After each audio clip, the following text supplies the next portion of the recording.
Welcome everyone to another Open World Log Fact. Thank you for tuning in. Today we're going to talk about Resident Evil Village.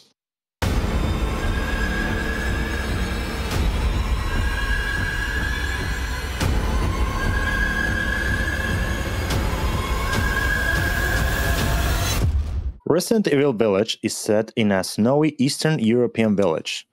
But funny enough, none of the villagers seem to have an accent.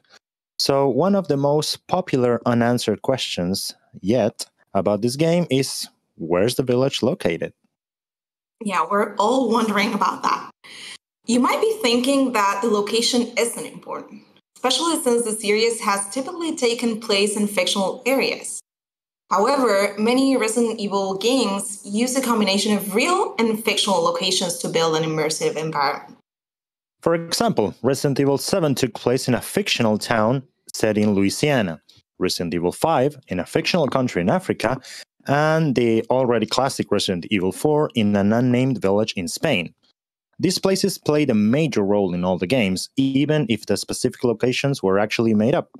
So, while we don't know for sure where Resident Evil Village is happening, we have some clues here and there along the game that strongly suggest it's Romania. Exactly. The first clue is the in-game currency, referred to as lei, which happens to be the plural of leu, the currency used currently in Romania. That alone should be proof enough, right? But wait, there's more evidence that supports our conclusion. Yeah, we have more. For example, we have Lupo. Lupo is the surname of the villagers Leonardo and Elena. And Lupo means wolf in Romanian. No spoilers intended here, but could this be foreshadowing for later in the game?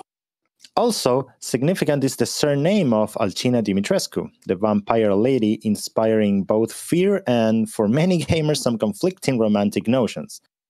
Dimitrescu is a traditional Romanian name, and let's face it, guys, Romania's largest region, Transylvania, has already a classic association with monsters, so it makes sense to think that the game is located in Romania.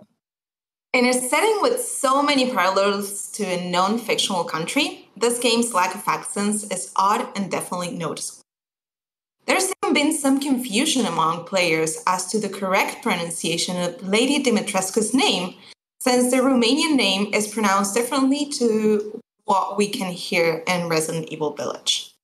Well, have you folks played the game already? We definitely don't want to spoil anything for you guys, but we would love to hear your thoughts on how these characters were portrayed.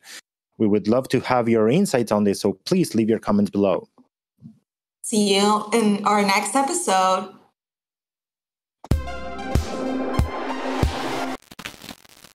Hi everyone, welcome to another episode of Open World. Here today with us we have James Michael. James is former localization director at Capcom and current production manager at Cygames. Hi James, how are you? Welcome. So nice to have you today here. Howdy. Yeah, it's nice to see you guys. I know it's a little bit late in the evening for me, but I'm still going strong, so pretty good. Yeah, well, you like to share with the audience where you're based, because we know, of course, but many of them don't know, and it would be nice to know that. Yeah. I'm currently based in Osaka, Japan. So I think it's like the third or the fourth largest city in Japan right now. It's a pretty big place, but not Tokyo by any stretch. But a lot of major game companies are here, like Cygames and Capcom. So yeah. Well, it's a nice place to be. Say that right. It is. Yeah. And how takoyaki, okonomiyaki, and beer. I started work at Capcom about 3.5-ish, 4 years ago. So I've been in Osaka for about 4. I've kind of ping pong balled across between America and Japan a few times now. So a world traveler. I love that. So we would love to get to know you more, because I know you have a very interesting career in video games. So, well, first of all, how did you start? How did you get into games? Because I know that you started back then in mobile games, but how did it look back then? Yeah, so my very first job in Japan, just trying to get my foot in the door and learning the language at that point, was with JET, which is Japan Exchange and Teaching, and so I was an English teacher in Shiga for a few years, and one of my friends there started to work as a 3D CG, kind of like a production manager, and so I was lucky enough to get a job with him.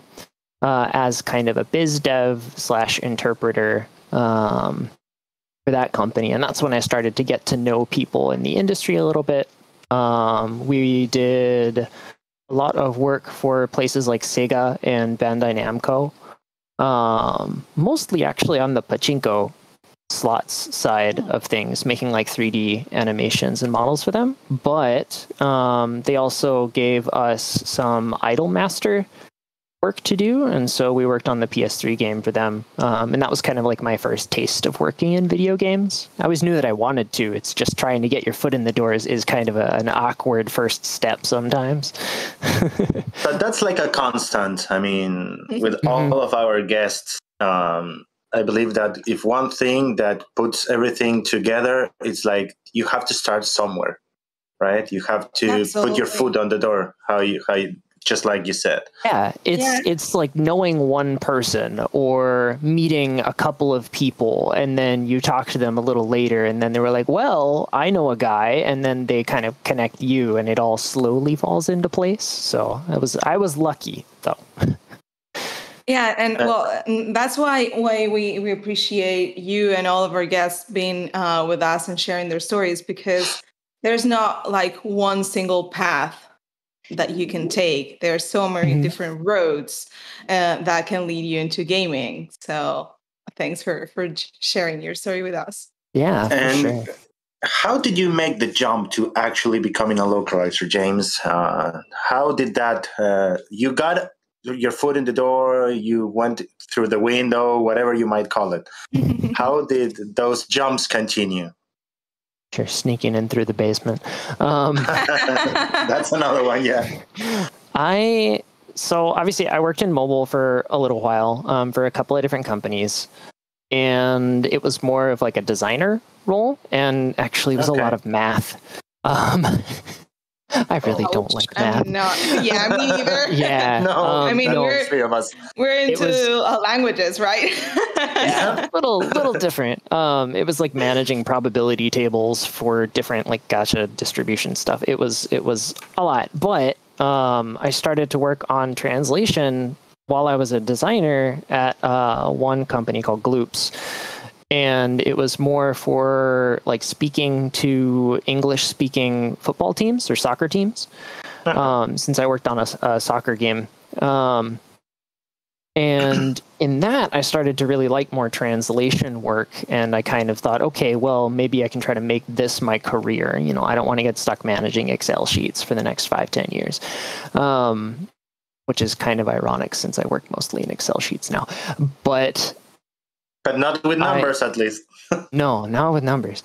But I had the kind of, I guess it was a very lucky opportunity for me, because I started to reach out to a bunch of different, major game companies like, hey, you have a localization department. Do you need any Japanese to English translators? I'm a writer. Here's some stuff that I've done in mobile. And a lot of it was no-shows. A lot of people said, oh, we're not looking for people right now. And, they replied about it. But one man, Scott Ritchie, was in Tokyo at the same time that I was, and I think he was maybe just visiting Nintendo Japan on a trip that time. And so he said, okay, I have some extra time, just like stop by my hotel, and we can chat. And so I said, yeah, sure, I'll be right there. And it was like kind of on the other side of Tokyo. So I really ran over to the train and got on there. Yes, sure, I'll be right there. Yeah, exactly. At least you were in like the same one city, stop right? away. One stop away. I'll be there in 50 minutes. But yeah, he actually like invited me up into his hotel room, which we both agreed was super awkward later. You came clean about it, right? Yeah, that was awkward. Yeah, he's a super nice guy. You don't think of it that way. But we chatted for a while, and like I had done some legal testing. Like I took my LSAT. I was thinking of applying for law school in Japan at the time, and he had done that whole route himself. And so we kind of talked about that. He was like, "Yeah, I realized that really wasn't for me. I wanted to just work in games." And I was like, "Yes, I feel you." And so he was like, "Okay, well, put in an application, and maybe it won't be full time. Maybe you have like a contract position for you, but we'll see. And like, are you up to moving?" I was like, "Yeah, sure, of course. It's Nintendo." Exactly. Yeah. So I got a contract position at NOA, and he said, maybe there's a chance for full time later. And then I packed my bags and I moved to Seattle. And that was it. Yeah. No, that's a story. Yeah, and I'm curious, I mean, is there anything in particular that you would like to recommend for people that are just starting their careers in localization? There's the obvious stuff first, which is like, network, get to know people, even if they aren't your boss now, they could be your boss later. If they know your name and your application comes up in the pile, they go, "Oh, wait, okay, maybe I should look at this person a little more closely." And like, that's always great. I like to suggest to people to work on their creative writing as well. Like translation is really important, but, and I can talk a little bit about Nintendo, not too much later on, but like, the translation is obviously the first step, but then you look at what you've produced and then you go, okay, is this good writing? How can I improve this just from a writing standpoint so people in that native language can read it and enjoy it? And that part is what a lot of people who study language, like as a foreign language, don't practice as much. And so, yeah, I'd like to say, write stuff, write a lot of stuff, write a lot of bad stuff, and it gets better. That's probably the first thing. That's a great advice there. And also, I would add that reading a lot also helps. Yes. Find an interesting genre that you like and stick to it and try to reproduce that, right? Like I live in a tiny apartment here in Japan, and I can't have a whole ton of books. So this little thing has saved me so much. All of my fantasy books that I used to have in hardback as a kid are now on this thing, and I can read them and reread them and find new authors and whatnot. But reading all the time is wonderful. And is there anything that you're reading right now that you would like to recommend? I'm a gigantic Brandon Sanderson fanboy. And so anything that he's put out is just wonderful writing, no matter what the character or setting it is. But, oh gosh, I forget the name, but it's one of his newer young adult fiction. And of course, everything I'm typing is in Japanese.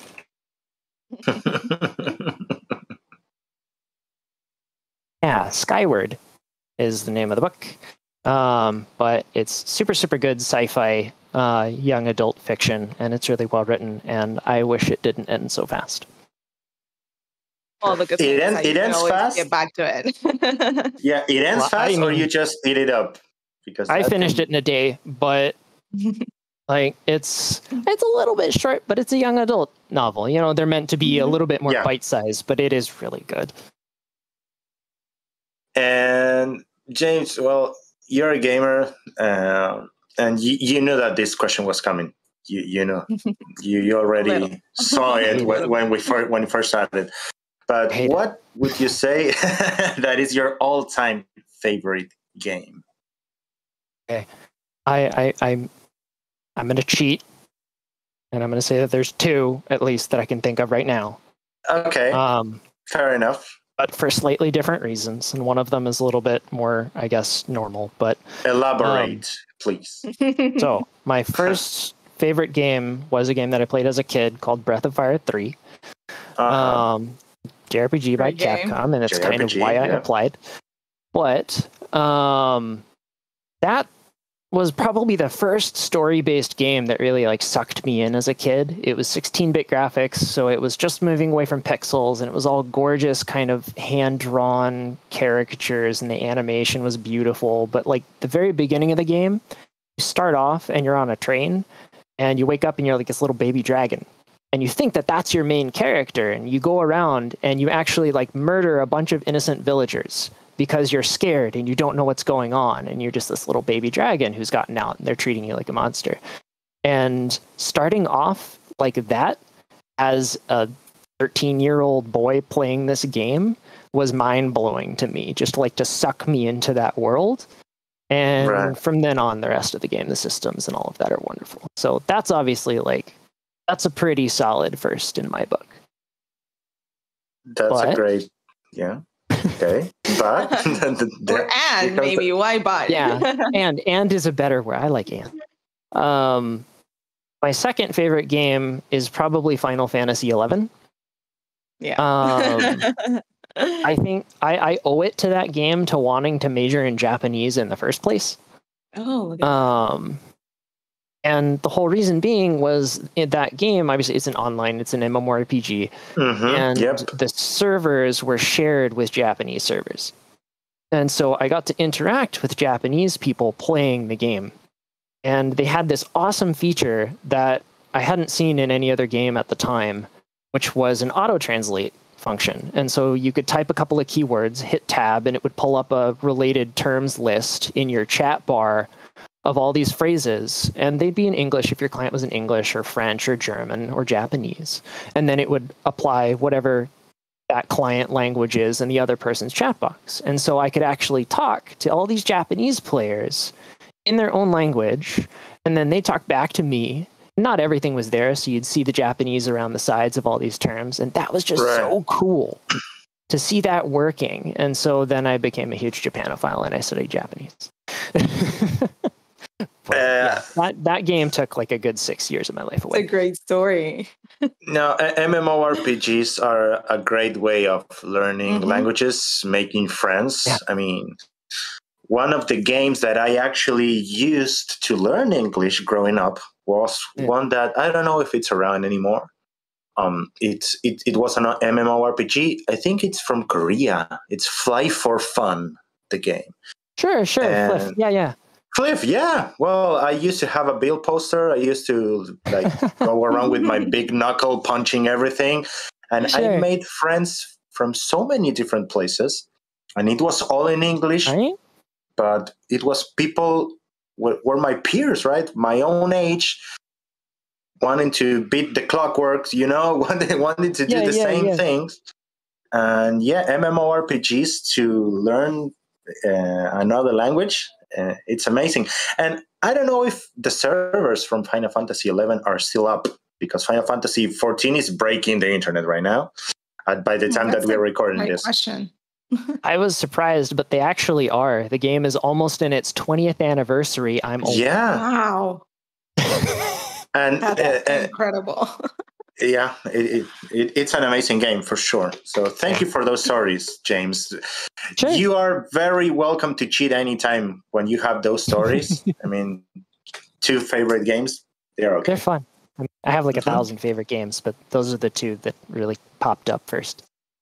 I know you worked in one of my favorite games ever and favorite game sagas of all times, which is Resident Evil. Sure. So I have a very, very, very serious question here. How do you pronounce Dimitrescu? No, joking. So I'm happy that I don't have a Twitter account. I know. Yeah, don't try to look James up on Twitter, guys. You won't find him. I'm blessed to not have any social media. No, but for real, how did it feel to be working as such a huge franchise?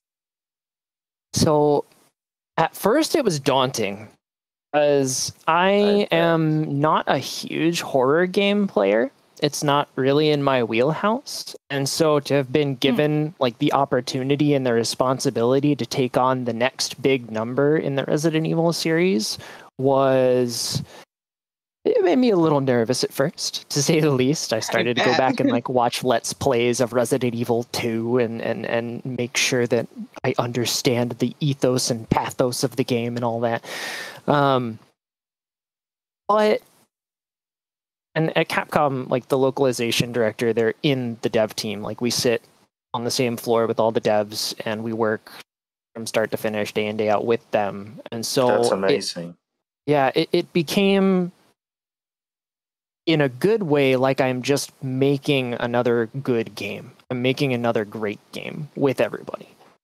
So I didn't worry too much about it. Obviously, we had a great director. Sato-san he worked on 7 as well, and he pretty much knew how he wanted to take 8 in the direction, following 7, and we were able to talk out points with him and all of that. But yeah, I got used to it over time. It took about a year to really settle down.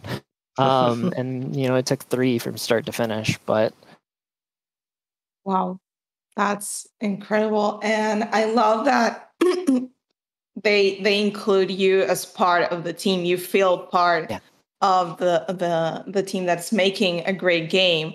That sometimes that's not the case of many people that are into localization or that are just starting, that they just don't feel part of the whole process, just like an afterthought. Mm-hmm. So that's very important, at least for me, to be included in the whole process. Definitely. Like I've been a part of projects where it's a little more removed or a lot more removed from development, and you feel like, okay, I'm getting this text, but why am I getting this text, good sir? Right. But exactly, context, please. Yeah, the Resident Evil Village team was really nice because I could just like run over to them or even just message them on the in-company chat and say, hey, what the heck is this barrel doing here? Like, why? And they would tell me, and they were like, no, like levels design changed. This is why. Okay, well, we need to change this book because it doesn't make sense. And yeah, working all of that out with the team was really nice. Yeah, you become an extra part of the dev team, not just something that happens. Okay, we finished this.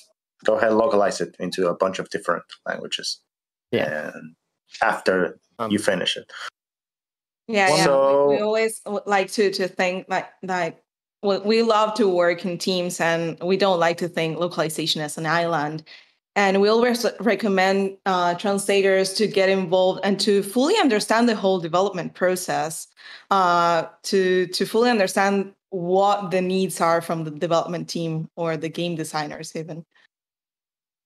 So one kind of interesting thing, and stop me if I'm going on a tangent. Oh, please. No, please. That's why you're here, to tell us interesting things, by the way. I know. I'm going to try to keep everything safe, but one kind of interesting thing about at least Village, from my experience, was that a lot of the creative work is done base English. And so that's very interesting to know. Yeah, like a lot of the scripts and cutscenes are written in English while being explained in Japanese to the dev team. And so, yeah, and then they get translated into Japanese and then reviewed, and then they get translated back into English, and then the original and the final English is kind of meshed together to make sense. And yeah, there's a little bit of a process that goes on there, but that was really interesting. That's incredible. You make sure that you don't lose anything in translation, right? Yes. That as much as humanly possible. There are a lot of review rounds. That's very thorough, right? Like you end up with a very precise communication. In spite of what you're saying, right? Like you add like a couple of processes in between of the communication, but in order to make sure that you get everything right. Yes. That's amazing. That's amazing. That's very interesting. Iterating the crud out of everything. And if you can have 5 review rounds in your schedule, put in 6. That's amazing. That's amazing. And that's food for thought for everyone watching. You cannot be too sure about the communication. Communication is never. Iterate and iterate and iterate once more. Just in case. James, Sure. I want to know something that we talked about actually, but you just gave me like a little heads up. But I know that you did, or you didn't did the mocap, but you worked and you witnessed, right? Like many mocap sessions throughout the Resident Evil Village. How does that look like? What cool stories can you share with our audience about that? Because we've all seen like these videos of like Lady Dimitrescu like smashing everything after speaking to Miss Miranda and everything. But what can you tell us about those days? I wish I got to wear this suit. But mocap was really fun, and that was actually a big part of my job that I was surprised to have done. But going to LA and working with a mocap studio there, obviously the dev team would come as well. And so my job there would be in part interpreting, but also working with like the cinematic director, teaching all of the actors the characters' backstories, because really the only one who had knew who was who in English was me.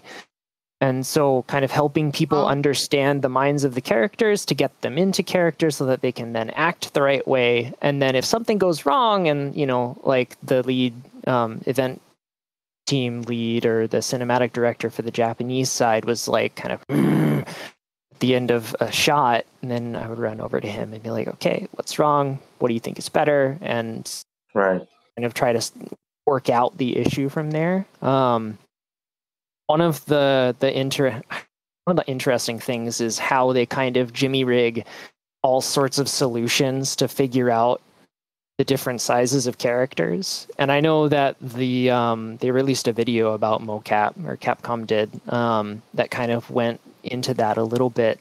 But one of my favorite ones was that they made a totem pole. As Dimitrescu obviously is very tall, and the actress Maggie is quite a tall person. I think she's 6 feet, but not quite as tall as Dimitrescu. And so no matter what, Todd, who is Ethan in the game, he was our cameraman because it's all first person. And no matter what he tried to do, his eye line would be a little bit low, so it would be like looking right about here, when it really should be up here. Right. And so to get that right, they drew like a little angry face on some cardboard, slapped it on a huge PVC pole, and they would like walk around behind Maggie, holding up like, this is where your face is, and have him kind of look up further. That was hilarious. That is hilarious. Yeah, just working with all of those dimensions and seeing those guys who are like kind of DIY wizards figure it out was really fun. And how long does a process like that take? I mean, many people don't have a clear idea of how long it can take. I can't speak for everything, because obviously like a tricky shot may require multiple days because it has stunts that need to be done separately, or it has like, they call it water work, which is anything where actors might get wet, is a whole different kit and caboodle. But at least for a game like Village, you could look at anywhere between like 2 weeks to 1 full month of shoots. So that's every day, all the actors. Usually they split it up like 1 or 2 weeks at a time, and then they'll get all that data and ship it back and go over it, put it in the game, and then they'll do the next set and schedule. So maybe up to a month worth of shoots over the course of half of a year, I'd say. Wow. Yeah. Yeah. Amazing. It's a long process back and forth, right? For sure. And during all of that, the script changes, 11 times, and stuff gets, axed when it have been reinstated later, and all the puzzle pieces have to be, fit in just the right way. And so a lot of stuff kind of gets redone or thrown out, or people dig through it again. But I think it took about a year, all said and done, to get all of that wrapped up. No, that it's so cool that, I mean, your name, right? That your position name, localization director, but you were kind of like an actual movie director, right? Like being. You've been in cinematics, casting, voiceover, and so I won't take all the credit for that because that would be unfair. I worked with a wonderful man. His name is Steve, French guy. And he was the cinematic director. Thank you for everything. Thank you for what you did, man. He's like, he's wonderful. But he was like the movie director, art side, get all the angles. No, I need more emotion. I need less emotion. Like all of that was on him. And then for me, it was making sure that that made sense to Japan and also worked for them. And then like kind of being their will, or let's say their power of attorney, so to speak. A cool AI son. You make it sound so easy. It's not. I just did this. I was not perfect. I was definitely not perfect at this, but like we got into a rhythm after about half of it was done, and we started to work much easier together. Yeah, the workflow exactly smoother. Thank you for that. For how long did you play the game? I mean, I know you mentioned it's not your favorite genre, but did you get to play it and enjoy it at one point? So for Village, I played the final build of it multiple times, not just for QA, but just like in my free time. And Village was a game I could play from start to finish. That was cool. I had a lot of fun. Where I had trouble was playing RE7 because I really wanted to play it from start to finish. I'm a giant scaredy cat. And so I got about as far as to when you switch to Mia and you have no weapons and you have to deal with the mom in the house. And then I said, okay, I'm not progressing any further than this. And I watched a Let's Play for the rest of it. I still feel bad about that. But that family, and that intensity of feeling, you couldn't relax anywhere in that house. No. Every single corner was going to explode with some sort of angry person with a pitchfork or a shovel or just very strong arms that'll reach out and kill you, or bugs.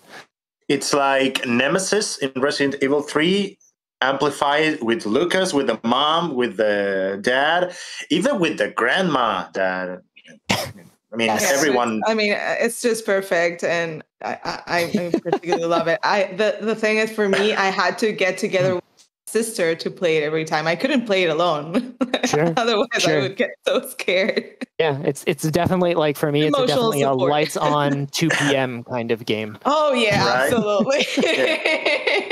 And Flor, we have cats, and you know how cats are. They like to make noises, random noises, you know. Yeah, especially Flor's cats. Sunny day kind of game. Oh man. Yeah. I love it. All right. I think it's time to get to the memes. Hey, that's an attitude. Okay. I mean, yeah. Like it's for me, it's like this is Sparta meme sometimes, but it's the same feel.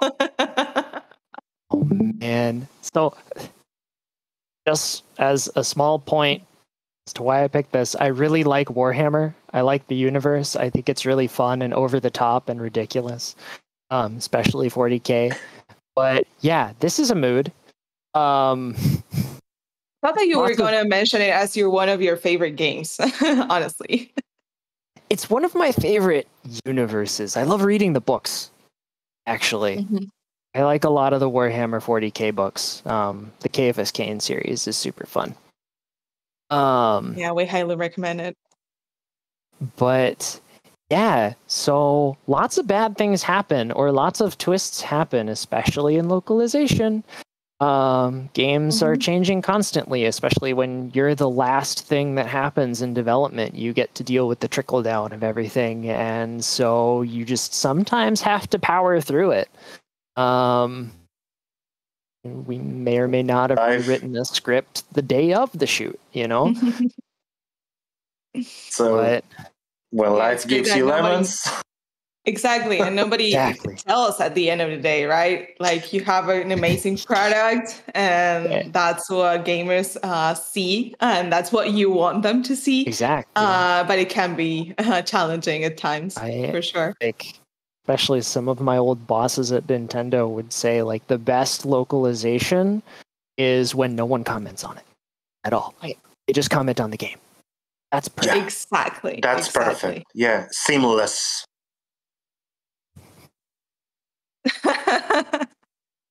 No coffee, no nothing for me. No, nothing. Yes. Like it's a little rinky dink thing, but I have my espresso maker in the background and I saw your Nespresso. I will make my little espressos in my little DeLonghi pretty much all day. I love coffee. Do you have your big mug right there, Flor? You have to show your big mug. Yeah, here. Sometimes, well, now I'm drinking tea right now because I already have my coffee earlier today. Mug. You can't really see it, but technically this is Mario. It's a super like low key Nintendo mug. Oh, that's so cool! That mug now. Like very professional and sleek. Exactly. This is like the office workers Nintendo swag, but right. I love it. Well, I'm a mate guy here, guys. Sorry about that. I'm Argentinian. I drink my mate. Don't. There's no need to be sorry. You're Argentinian. I love coffee. Have you ever tried mate? I had it when I was in Seattle a few times, but I don't know if it's the real deal or not, and it's usually cold. So, maybe you drank tereré. That it's usually there's a cold version when it's hot or during summertime. Sure. We drink it like an iced tea. Okay. I'm gonna look up on Amazon or someplace to see if I can hook you up with that. Yeah, we might find you one if you're really interested. Yeah, I live not too far from a place called Uji, which is like the matcha, matcha capital of Japan. So maybe I can grab some matcha there and send it to y'all. Oh, that would be great too. I love matcha. Yeah, he's a big fan. Yeah. Yep, I am. And mix it in beer. Oh wow! It's actually really good. It's actually really interesting. Yeah, super high grade fine matcha, and you pour it in a little bit of beer, and you stir it up, and then you pour the rest of the beer, and it's like dark green, but it actually tastes really good. Wow! I'm gonna have to try this tonight. I have some matcha powder here at home. I'm gonna have to to see which beer would be best. Yeah, light beers are good. Nice, thank you. I have to try that. Yeah. And this one. Fans. Yes. That whole mood. Both are real. Both are real. Both are valid. They're totally cool. I had to learn both of them when I started to work on Village, pretty much, because you have really hardcore Resident Evil fans, and then you have people who are just like, this game looks awesome, and they want to just play and have fun. And it was kind of trying to find a nice balance between the two. But yeah, Resident Evil always has like a really special quality of campiness about it that they've kept through the whole series that I think people really like, and so I tried to keep that alive at least, and hopefully not make anyone hate me on either side of this spectrum. Well, I think that you did a very good job. Happy fan over here, so you did an excellent job, if you ask me. But I'm very biased. Oh yeah. Yes. This one. Right? This is a classic meme. This is a classic. Like my whole mood during the pandemic. Yeah.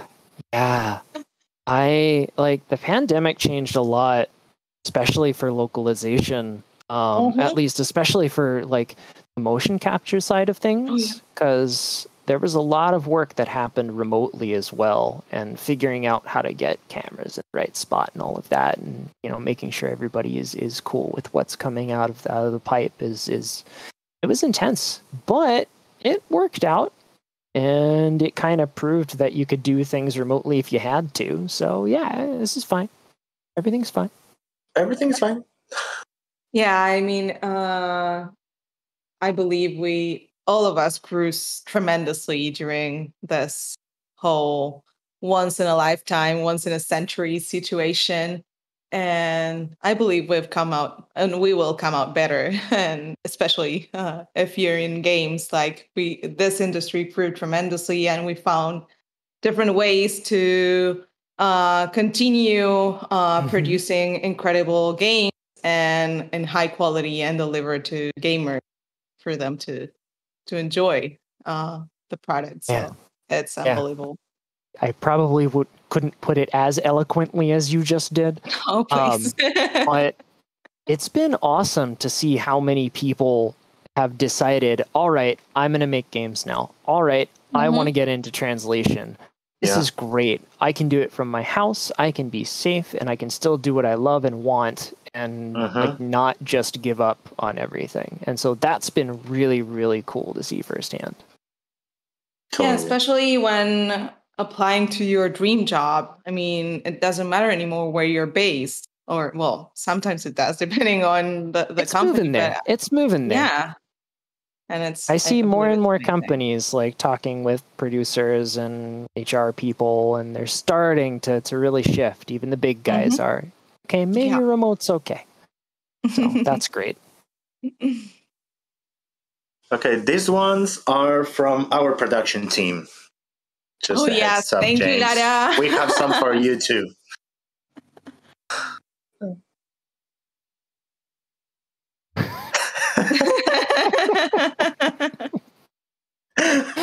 Those poor NPCs. Oh yeah. Oh yes. It's the same NPC that has to buy 1 billion rat tails from everybody in the starting zone.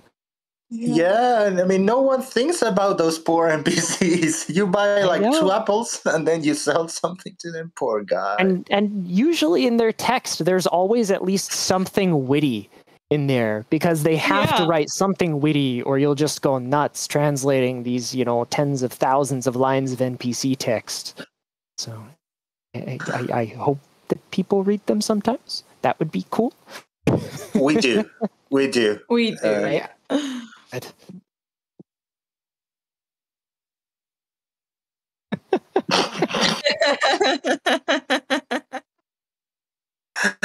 Oh no. Now, I can relate to all of this, but if there's one thing that it's almost real for me, it's a Silent Hill one. I live on a 14th floor, and it gets foggy in Buenos Aires up here. And there are many, many mornings where I wake up and crap. I'm in Silent Hill. Yeah, you just like covers. Yeah, I mean, if a radio starts like going with interference, I'm screwed. That's it. Yep. It was so much fun. Cool. Yeah. Love it.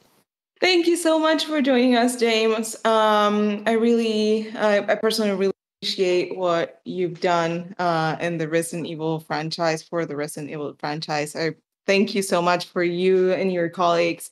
And thanks for sharing your story. And like we said, we believe it's super important for people to know that there are different ways into the video game industry and into localization. So thanks for sharing your story this time. For sure. Like, I took the long way around. There might be shorter ways, but it's definitely a possibility. So I think no matter where you are, there's kind of an entryway into the games market. Yeah. It's so nice to have you. And thanks everyone for tuning in. See you in our next episode. Thank you, everyone.